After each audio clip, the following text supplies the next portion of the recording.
तुम अपनी फिक्र करो। अपनी आधी ज़िंदगी दूसरों के जिक्र में क्यों जला देते हो? कौन अच्छा है, कौन बुरा है, किसने मेरे साथ क्या किया, किसने मेरे खिलाफ क्या बोला, यह सवाल अपने मन को भीतर ही भीतर खा जाते हैं।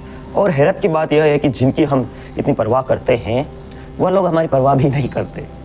सच्चाई यह है कि इस दुनिया में बुरे लोग हमेशा रहेंगे। कोई तुम्हें धोखा देगा, कोई तुम्हें पीछे से वार करेगा, तुम्हें सतर्क रहना है।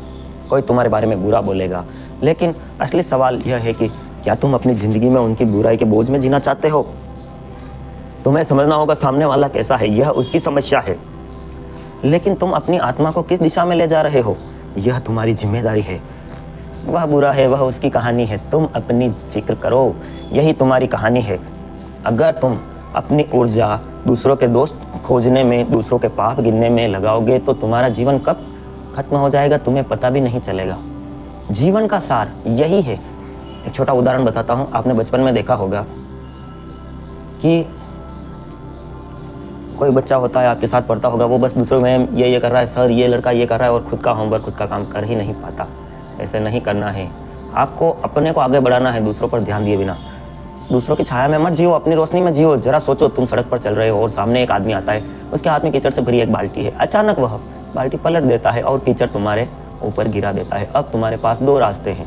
पहला यह कि तुम वहीं रुककर चिल्लाने लगो, उसने मेरे साथ ऐसा क्यों किया, पूरा दिन खराब कर दो, उसने मुझे गंदा क्यों किया, लड़ाई झगड़ा करो, पूरे दिन उसी गंदगी के बारे में सोचो। और दूसरा रास्ता यह है कि तुम तुरंत जाकर नहा लो, अपने कपड़े बदल लो और अपनी यात्रा पर आगे बढ़ जाओ। अब सवाल यह है कि समझदारी किसमें है, पहले में या दूसरे में, आपको तय करना है। लेकिन ज़िंदगी में हम क्या करते हैं, हम पहला रास्ता चुन लेते हैं। कोई हमारे साथ बुरा कर दे, धोखा कर दे, अपमान कर दे, तो हम घंटों दिनों वहाँ तक, सालों तक उसी कीचड़ में पड़े रहते हैं। एक छोटा सा उदाहरण देता हूँ। एक गुरु और शिष्य जंगल में जा रहे थे। बहुत ही महान गुरु थे, शिष्य भी महान ही होगा। तो एक कोई लड़की जिसके पैर पर लग गई थी, जंगल में लकड़ियाँ काटने जा रही थी नदी के किनारे, तो उसको तैरना नहीं आता, उसके पैर में भी लग गई थी। उसने मदद मांगी उस गुरु शिष्य के, मुझे ये नदी पार करा दो। गुरु और शिष्य दोनों ब्रह्मचारी थे, फिर भी शिष्य ने उसे कंधे पर उठाकर उस युवा लड़की को नदी पार करा दी। गुरु का मौन व्रत था, वो बोले नहीं। नदी पार करके कुछ आगे गए। शाम होते होते सूरज ढलने लगा और कहीं की एक झोंपड़ी ढूंढी और वह विश्राम के लिए रुके। तो गुरु बोले उसके शिष्य को, तुमने ये क्या किया, ब्रह्मचर्य क्यों नष्ट कर रहे हो, तुमने उस लड़की को उठाकर क्यों नदी पार कराई, क्या जरूरत थी ये सब करने की? शिष्य बोला, मैंने तो उस लड़की को कंधे से कब का उतार दिया, कब का छोड़ दिया, आप अपने दिमाग में उसका बोझ अब तक ढो रहे हो। गुरुजी मन ही मन समझ गए और शिष्य से माफ़ी मांगने लगे कि मेरी ही सोच खराब है। कीचड़ पर रहते धीरे धीरे वो कीचड़ हमारी सोच को सड़ा देता है, हमारे चेहरे से चमक छीन लेता है और भीतर से खोखला बना देता है। असल में सामने वाला बुरा है, यह उसकी सच्चाई है, लेकिन तुमने उसकी बुराई को पकड़ क्यों लिया और अपनी छाती से चिपका क्यों लिया? यह तुम्हारी मूर्खता है। याद रखो, तुम्हें किसने चोट दी है यह मायने नहीं रखता, तुमने उस चोट को कितना बड़ा बना लिया, तुमने खुद को कितनी चोट दी वह मायने रखता है। अब जरा और गहराई से समझो, जब तुम दूसरों की बुराई पर ध्यान देते हो तो तुम्हारा दिमाग उसी के इर्द गिर्द घूमने लगता है। तुम्हारा मन, तुम्हारी ऊर्जा, तुम्हारा वक्त सब उस व्यक्ति के तरफ चला जाता है और नतीजा तुम अपनी जिंदगी से भटक जाते हो। एक और छोटा सा उदाहरण देता हूँ। आपका कोई मित्र है, मेरा भी कोई मित्र है, तो वो पार्टी पॉलिटिक्स किसी भी पार्टी में हो और किसी पार्टी के किसी नेता के खिलाफ वो रोज़ फेसबुक पे, इंस्टाग्राम पे पोस्ट डालेगा और फिर बार बार पोस्ट को चेक करेगा, कितने लाइक आए, कितने कमेंट आए, क्या है। अरे ये सब क्या है, तुम अपना काम करो, वो अपनी ज़िंदगी जी रहे हैं, तुम अपनी ज़िंदगी जियो। क्या करना है तुम्हें? दुनिया का बोझ उठाने के लिए ऊपर वाला है, तुम क्यों उठा रहे हो? हमारी ज़िंदगी भटक जाते हो, असली यात्रा रुक जाती है। वह वैसे ही है जैसे कि किसी रास्ते पर चलते हुए कुत्ता भौंकने लगे। जब तुम रुक कर कुत्ते से लड़ने लगो तो मंजिल तक कब पहुँचोगे? मंजिल हमेशा दूर ही रह जाएगी। तो समझ लो, अगर कोई तुम्हारे खिलाफ बुरा बोल रहा है, तुम्हें धोखा दे रहा है, वह उसकी बीमारी है। लेकिन अगर तुम उसी पर ध्यान देकर अपने भीतर गुस्सा, जलन और नफरत पैदा कर रहे हो तो वह बीमारी अब तुम्हारी भी बन गई है। बुराई कभी बाहर से हमें नुकसान नहीं पहुंचा सकती, वह तभी जहर बन सकती है जब हम उसे अपने भीतर जगह देते हैं, वरना तो वह हवा में उड़ जाएगी। जैसे एक छोटा सा उदाहरण, आप कभी करके भी देखना है उदाहरण। यह गौतम बुद्ध एक गांव से दूसरे गांव में जा रहे थे। तो एक गांव में कुछ लोग उनका इंतजार कर रहे थे कि गौतम बुद्ध बहुत ज़्यादा बोलते हैं, वो हमारे कुछ अंधविश्वासों पर वार करते हैं। तो उन्होंने कहा कि आएंगे और उनको गालियाँ देंगे हम सब। गांव के कम से कम 2-3 गाँव के 100-150 लोग जमा हो गए। गौतम बुद्ध आए, उनको बिठाया, प्रणाम किया पहले तो, और फिर वो उनकी गालियाँ देना शुरू हो गई कि तुम कौन होते हो हमें जगाने वाले, हमारे पुराने कुछ अंधविश्वास है, हम मानते हैं, हमारे बाप दादा भी मानते थे, तुम कौन होते हो। गौतम बुद्ध ने मुस्कुराया, शांत रहे पहले, मुस्कुराया और फिर बोले, आप सबकी बात पूरी हो गई हो तो मैं अगले गांव चलूं। एक जना आश्चर्य से बोला उस समय कि ये आप क्या कर रहे हैं, हम आपको गालियां दे रहे हैं, आप कह रहे हैं कि आपकी बात पूरी हो तो मैं चलूं, आपके कुछ फ़र्क भी नहीं पड़ा, हम आपको कोई सम्मान नहीं कर रहे हैं और आप बिल्कुल भी गुस्सा नहीं हैं। तो गौतम बुद्ध बोले मुस्कुराते हुए कि नहीं, अगर यही बातें, यही गालियाँ तुम 10 साल पहले देते मुझे, 10 वर्ष पहले, तो मैं भी कुछ कहता, मैं भी। अब वो गया जो गालियाँ सुनता था, वो मैं नहीं हूँ। दूसरा एक ग्रामवासी समझ नहीं पाया, उसने पूछा कि हे प्रभु, यह क्या राज है, आपके चेहरे पर, मस्तिष्क में बिल्कुल भी टेंशन नहीं है, हमने इतनी आपको खरी खोटी सुनाई।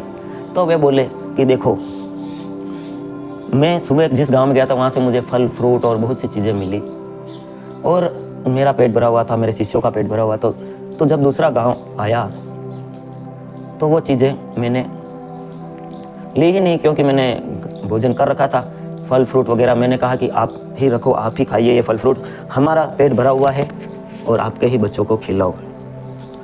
फिर गौतम बुद्ध बोले कि आपने कुछ दिया, गाली दी, मैंने ली ही नहीं, तो आप उसका क्या करोगे। और वह ग्रामवासी शर्मिंदा हो गए कि ये गालियाँ इन्होंने ली ही नहीं, अब हमको ही लग रही है। और वह गौतम बुद्ध के चरणों में गिर पड़े और उन्होंने माफ़ी मांगी। यही आपको करना है मित्रों, ये कहानी आपको समझाने के लिए थी।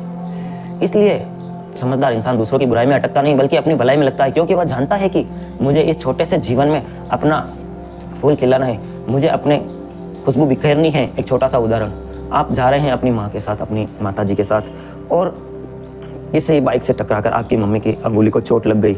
अब आप पूरे दिन उस बाइक वाले से लड़ना झगड़ना करोगे कि अपनी माताजी को हॉस्पिटल ले जाओगे, किसी वैद्य के पास ले जाओगे। फैसला आपको करना है।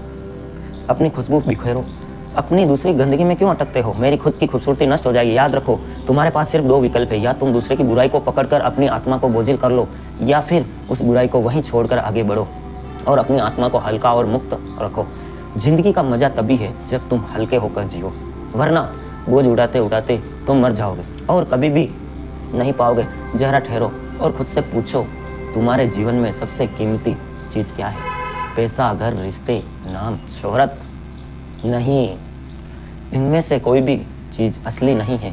यह सब माया है, बाहर की चीज़ें हैं जो कभी भी छीन सकती है। तुम्हारे जीवन की सबसे कीमती चीज़ है तुम्हारा मैं, तुम्हारा मन, तुम्हारा असली अस्तित्व, तुम्हारे भीतर का वह बच्चा जो मासूम है, शांत है, तुम्हारा सॉफ्टवेयर न कि हार्डवेयर, और जीवन से भरा हुआ है। लेकिन दुख की बात यह है कि हम दूसरों की बुराई, दूसरों की आलोचना, दूसरों की नफरत को पकड़ लेते हैं, उसी मासूम को रोज़ रोज़ घायल करते हैं। अगर तुम गुस्से में हो रहे हो किसी के खिलाफ, तो बताओ क्या उसकी आत्मा जलेगी कि तुम्हारी, उसका शरीर जलेगा कि तुम्हारा। कमेंट में ज़रूर लिखें। कोई दूसरे के दरवाजे पर खड़ा रहकर कूड़ा फेंक जाए, तुम अपने ड्राइंग रूम में सजा कर रख लोगे क्या? क्या यह समझदारी है? लेकिन यही तो हम करते हैं। कोई हमें बुरा कह देता है, हम बुरे शब्दों को अपने भीतर गूंजने देते हैं, अपने ड्राइंग रूम में सजा देते हैं, अपने मन के ड्राइंग रूम में। ऐसी भी क्या ज़रूरी है?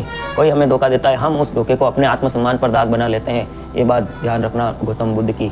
जो सम्मान का हकदार है उसका भी अपमान है। इसे यूँ समझते हैं कि जिसका बहुत अपमान हुआ उसका कभी सम्मान भी होगा, और बहुत ज़्यादा सम्मान हो सकता है उसका कभी अपमान भी हो। अच्छाई के साथ बुराई भी आती है और सम्मान के साथ अपमान भी आता है। सर्दी आई है तो गर्मी भी आएगी और बरसात भी आएगी। मौसम कभी एक जैसा नहीं रहता मित्रों। धीरे धीरे दूसरों की बुराई से आपकी अपनी ऊर्जा कम होती है। हम भूल जाते हैं कि हमारी सबसे बड़ी जिम्मेदारी हमारी आत्मा को सुरक्षित रखना है। याद रखो, बाहर का संसार तुम्हारे बस में नहीं है। लोग बुरे होंगे, धोखेबाज होंगे, झूठ बोलेंगे, लेकिन तुम्हारे भीतर का संसार पूरी तरह तुम्हारे हाथ में है। तुम्हें तय करना है किसे भीतर आने देना है और किसे बाहर छोड़ना है। अगर कोई तुम्हें गाली देता है तो तुम अपने भीतर क्यों लेते हो? एक छोटा सा उदाहरण, can I tell a story? एक स्टोरी सुनाता हूँ। एक राजा एक जंगल से गुजर रहा था। एरिस्टो नाम का एक भिखारी, एक फ़कीर उस जंगल में रहता था। राजा ने भी उसका नाम सुना था। तो किसी जंगलवासी ने कहा आप उस फ़कीर से मिलते जाएं। राजा ने अपने सैनिकों का उस फ़कीर को मेरे सामने लाओ, मैं भी उससे मिलता हूँ, वो कितना महान है। तो सैनिक गए उसके पास, एरिस्टो के पास, और जापानी फ़कीर था, और उसे कहा कि चलो हमारे राजा तुमसे मिलना चाहते हैं, हमारे राजा बहुत ही महान है, तुम्हारी किस्मत है तुम भी उनसे मिल रहे हो। फ़कीर हंसने लगा, इस संसार में कोई महान नहीं होता, और जो अपने को महान कहते हैं वो महान हो ही नहीं सकता।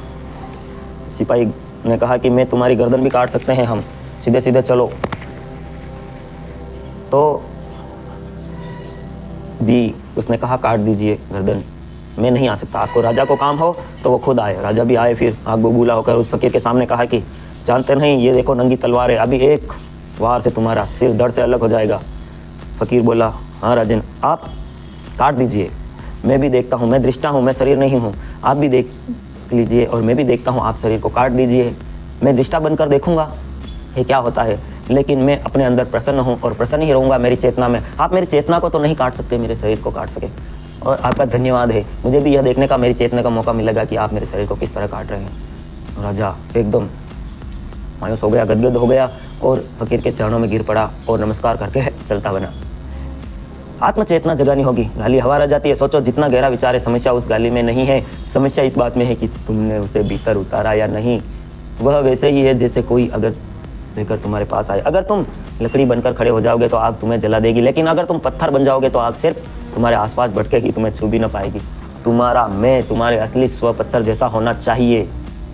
तुम अपनी मासूमियत, अपनी पवित्रता को बचाना है, क्योंकि यही तुम्हारी असली ताकत है। Video sponsor Dwarkadhish electric and power tools. लेकिन कैसे बचाएं इसमें को उत्तर सरल है, अपनी ऊर्जा उस पर मत खर्च करो जो दूसरों के अंधकार से आया है, उसे वहीं रहने दो। तुम्हारा काम है अपने भीतर की रोशनी को जलाना। अगर कोई तुम्हें धोखा दे दे तो सोचो उसका धोखा, उसकी मर्जी, उसकी परवरिश, उसकी समझ और उसकी कमजोरी का नतीजा है। उसका छच उसके घाव से निकला है, तुम्हारे नहीं। तो तुम अपनी आत्मा को उस जहर से क्यों भरे हो? तुम्हें अपनी आत्मा को वैसा ही बचाना है जैसे माँ अपने बच्चे को बचाती है, क्योंकि यह मैं तुम्हारा असली बच्चा है और माँ तुम हो। तो फिर तुम्हारे पास कुछ भी बचा नहीं रहेगा। याद रखो, तुम्हारा सबसे बड़ी जिम्मेदारी है खुद की रक्षा करना। तुम्हारे भीतर एक घुस न पाए, कोई घुस न पाए। अगर तुम यह सीख गए, जिंदगी का सबसे बड़ा रहस्य समझ गए, फिर बाहर की बुराई चाहे जितनी हो तुम्हें छू भी नहीं पाएगी। मनुष्य की सबसे ताकतवर उसकी मांसपेशियां नहीं, उसका मन होता है, उसके रिश्ते नहीं। मनुष्य की सबसे बड़ी ताकत है उसका ध्यान। जैसे सूरज की रोशनी बिखरी हुई हो, सबको उजाला देती है, लेकिन वही रोशनी अगर लाश में होकर जाए, एक बिंदु पर केंद्रित कर दी जाए, लेंस में होकर जाए तो आग जला देती है। उसी तरह इंसान ध्यान पर जब एकाग्र होता है तो वह परम अवस्था तक पहुंचता है, पहाड़ों को हिला देता है। अब सोचो, अगर तुम अपना ध्यान किसी की बुराई पर लगाओगे, किसी के धोखे पर लगाओगे, किसी की गालियों पर लगाओगे, तो तुम्हारी सारी ऊर्जा वहीं जल जाएगी। तुम्हारा दिमाग उसी के इर्द गिर्द घूमता रहेगा और धीरे धीरे तुम उसकी छाया में बदल जाओगे। याद रखो, ध्यान वहाँ जाता है, जीवन जैसा ही बन जाता है। जहाँ ध्यान वैसा जीवन, और तुम्हारे भीतर खुशबू आएगी। अगर अच्छा ध्यान करोगे, पॉजिटिव सोचोगे, तुम्हारे भीतर चुभन पैदा होगी। अगर ध्यान रोशनी पर है तो भीतर उजाला होगा। अगर ध्यान अंधकार में है तो भीतर अंधेरा भर जाएगा। यहाँ तक आपको कुछ भी दोस्तों अगर समझ में आया तो एक कमेंट कर दें। आप कमेंट, लाइक, वीडियो को शेयर करेंगे तो ही हम आगे वीडियो बनाएंगे, इससे हमें मोटिवेशन मिलेगा। अगर ध्यान रोशनी पर होगा तो भीतर उजाला होगा। अगर ध्यान अंधकार पर है तो भीतर अंधेरा भर जाएगा। यह तुम्हारे ऊपर है कि तुम किस ओर देख रहे हो। जरा एक उदाहरण सोचो, दो आदमी बाजार से गुजर रहे हैं। एक की नज़र सड़क पर गिरे कूड़े करकट पर है, वह कहता है देखो कैसी गंदी जगह है, कितनी बदबूदार शहर है। दूसरे की नज़र सड़क किनारे के फूलों पर है, वह कहता है वाह कितनी सुंदर खुशबू है, कितनी प्यारी धूप है। दोनों एक ही जगह से गुजरे, लेकिन दोनों की ज़िंदगी का अनुभव बिल्कुल अलग अलग। फर्क किसका था? सिर्फ सोच का, सिर्फ मन का, ध्यान का। तुम्हारे चारों तरफ अच्छाई है, तुम उसे देख क्यों नहीं पाते हो? बुराई भी है, तुम उसे ही देख लेते हो। अंधेरा भी है, प्यार भी है, नफरत भी है, लेकिन तुम्हारा ध्यान किस पर है? यही तय करेगा कि तुम्हारी जिंदगी कैसी होगी। अगर तुम्हारा ध्यान बार बार उसी चोट पर पहुंचाओगे तो वह चोट ठीक नहीं होगी। आत्मा की भलाई पर लगाओगे, धीरे धीरे तुम्हारे भीतर की शक्ति फूटने लगेगी। यही कारण है कि महान लोग कभी दूसरों की आलोचना पर ध्यान नहीं देते। वे जानते हैं कि उनका ध्यान सबसे कीमती है। जो चीज़ सबसे कीमती होती है किसी एरे गेरे पर बर्बाद मत करो। अब सोचो, तुम सोचते हो कि वो बहुत बड़े पद पर है, उस पर ध्यान दो। सभी की आत्मा एक है, परमात्मा एक है, कोई तुमसे बड़ा नहीं हो सकता, इसलिए उन पर ध्यान मत दो, खुद पर दो। यही कारण है कि कभी दूसरों की आलोचना पर ध्यान नहीं देते। संत लोग वे जानते हैं कि ध्यान सबसे कीमती है और जो चीज़ सबसे कीमती होती है उसे बेवजह बर्बाद नहीं किया जाता। अब सोचो, अगर तुम्हारे पास एक हीरा हो तो क्या तुम उसे किसी गटर में फेंक दोगे? तो फिर अपना ध्यान क्यों गटर में फेंक रहे हो? दूसरों की गंदगी में क्यों झुका रहे हो? तुम्हें अपनी इस शक्ति को पहचानना होगा। तुम्हारा ध्यान, अगर तुम्हें विकास, तुम्हारी साधना तुम्हारे सपनों में है तो कोई ताकत तुम्हें आगे बढ़ने से नहीं रोक सकती। लेकिन तुम्हारा ध्यान अगर दूसरों की बुराई पर है तो कोई ताकत तुम्हें बचा नहीं सकती। याद रखो, ध्यान ही है जो संस्कार को भगवान बना देता है और ध्यान ही अगर गलत है तो दिशा में चला जाएगा तो पशु बना देता है। अगर तुम्हारा ध्यान अच्छा है, आत्मा की भलाई पर लगाओ, सबकी भलाई पर लगाओ। Video sponsor Dwarkadhish electric and power tools, all type of spare, Changedi road, ward 14, Fatehnagar. आपकी अपनी शॉप, योगी की शॉप। सबसे कीमती चीज़ है समय। तुम्हारे धड़कनें गिन रही है, तुम्हारे पास कितनी ज़िंदगी बची है गिनी, तुम्हें मौत करीब ले आ रही है। और हैरत की बात है कि इंसान सबसे बड़ी चीज़ उसी समय को बर्बाद करता है। अगर कोई तुमसे तुम्हारी वस्तु ले ले तुम लड़ पड़ते हो, अगर तुम्हें कोई पैसा छीन ले तुम लड़ पड़ते हो, अगर कोई तुम्हारा समय छीन ले तो तुम बेमतलब बातों में उलझ लेते हो। तुम्हें फर्क नहीं, तुम्हारे मन को गुस्से से नफरत में फंसा देते हो, तुम चुपचाप उसे दे देते हो। यह मूर्खता नहीं है? अब जरा गहराई से समझे, जब तुम दूसरों की बुराई पर ध्यान लगाते हो तो तुम सिर्फ अपना मन नहीं खोते, तुम अपना समय भी खोती हो। तुम्हारे वो पल तुम्हें अपने सपनों में लगाने चाहिए, सीखने में लगाने चाहिए, बढ़ने में लगाने चाहिए, क्योंकि भगवान ने हर व्यक्ति को समय गिन कर दिया हो। आप अनंत काल तक जीने वाले नहीं हो। आपकी सांसें गिनी हुई है, धड़कनें गिनी हुई है। तुमने ऐसे इंसान को दे दिया जो तुम्हारी कदर नहीं करता। और वैसा ही है जैसे कोई चोर तुम्हारे घर से हीरा चुरा ले जाए और तुम उसे रोकने के बजाय ताली बजाओ। तुम्हारा समय तुम्हारा हीरा है। तुम इसे ऐसे लोगों के नाम कर रहे हो जो तुम्हारे खिलाफ जगह जहर उगलते हैं। इसलिए अब भी समय है। आपको तो ये कहने वाला का भी समय नहीं मिलेगा अंत में कि कोई समझाने वाला न था। कितने कीमती हैं घंटे, दिन, साल बर्बाद कर रहे हो। क्या यह सबसे बड़ा धोखा नहीं है? समझदार इंसान वही है जो अपने समय का मालिक बनता है। अपने समय के मालिक बनो और अपना ध्यान सही चेतना में लगाओ। वीडियो तक यहाँ तक आ गए हैं तो आप जरूर जीवन में कुछ आगे बढ़ना चाहते हैं, अपने ध्यान को सही दिशा में लगाना चाहते हैं, वीडियो को सेकंड पार्ट देखना चाहते हैं तो वीडियो को कम से कम 5 दोस्तों को शेयर करें। धन्यवाद दोस्तों। अंत में आप सबके भीतर बैठे परमपिता परमेश्वर को प्रणाम करता हूँ। Dwarkadhish electric and power tools, Fatehnagar, ward 14। सभी प्रकार के खर्राटे, fan, cooler, spare, ICU, Orient, पंखे, सिगड़ी, सभी प्रकार की कूलर, मोटरें के होलसेल विक्रेता। Power tools, spare parts, fridge, AC parts, bulb, tubelight एवं सब तरह के मिक्सर होलसेल रेट पर। Dwarkadhish electric and power tools, Changedi road, Fatehnagar. आपकी अपनी शॉप।